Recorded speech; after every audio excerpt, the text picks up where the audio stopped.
হাতি হব, যুগে যুগে মরে যাব। ভারতের আগ্রাসন ভেঙে দাও, ঘুরিয়ে দাও। ভারতের আগ্রাসন ভেঙে দাও, ঘুরিয়ে দাও। আওয়ামী লীগের আস্তানা ভেঙে দাও, ঘুরিয়ে দাও। আস্তানা ভেঙে দাও, ঘুরিয়ে দাও। এই মুহূর্তে দরকার বিপ্লবী সরকার। এই মুহূর্তে দরকার বিপ্লবী সরকার। এই মুহূর্তে দরকার প্রিয় ভাইরা, আপনারা জানেন আমার ভাই হাতি শহীদ হয়েছে, কিন্তু গণে গণে লক্ষ হাতি তৈরি হয়ে গেছে। অর্থাৎ হাতি হত্যার বিচার না হওয়া পর্যন্ত, আমাদের আন্দোলন চলছে এবং আন্দোলন চলবে।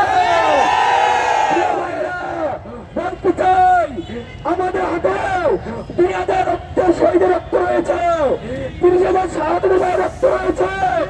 আমরা জেগে আছি, হাতি হত্যার বিচার না হওয়া পর্যন্ত আমরা এখানে অবস্থান করছি এবং অবস্থান করবো। বিপ্লবী সরকার এই মুহূর্তে দরকার। বিপ্লবী সরকার এই মুহূর্তে কথা বলবেন দেশপ্রেমিক লেফটেন্যান্ট কর্নেল বীর প্রতীক হাসিনুর রহমান। হাসিনুর ভাইকে তার বক্তব্য দেওয়ার জন্য অনুরোধ করছি।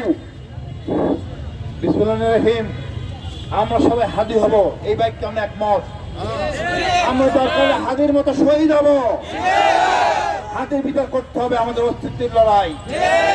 হাতির বিচার হলো অস্তিত্বের লড়াই। এত বড় শক্তি কারো হয় নাই, হাতির বিচার করা যাবে না। এই শক্তি আমরা দেখতে চাই। সরকার না পেলে বলুক আমরা ব্যর্থ হয়েছি। এত ধরনের নাম বাকি খুঁজে পাওয়া যাচ্ছে না, তবে র্যাবের ডিজি আমাদেরকে আশা যোগাইছে, এদেরকে ফিরে আনা যাবে।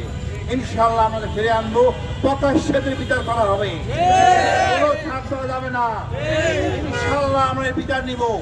আগামীতে এই ধরনের কোনো ঘটনা ঘটলে আর সরকারকে সুযোগ দিব না। তবে নির্বাচন বিচার না হওয়া পর্যন্ত নির্বাচন আমাদের সকল রাজনৈতিক দলকে অঙ্গীকার করেন যে আপনারা এগুলি বিচার করবেন। এবং যেসব ওসি প্রদীপের ফাঁসি হয় নাই, ওসি প্রদীপের ফাঁসি আমরা দিতে পারি নাই, এটাই হলো গিয়া প্রচলিত নিয়মে সরকার হাসিনার ফাঁসি করতে পারে নাই, আনতেই পারে নাই।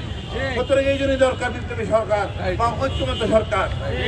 এত সময় নিয়ে ব্রিটিশ আইন মানতে রাজি না।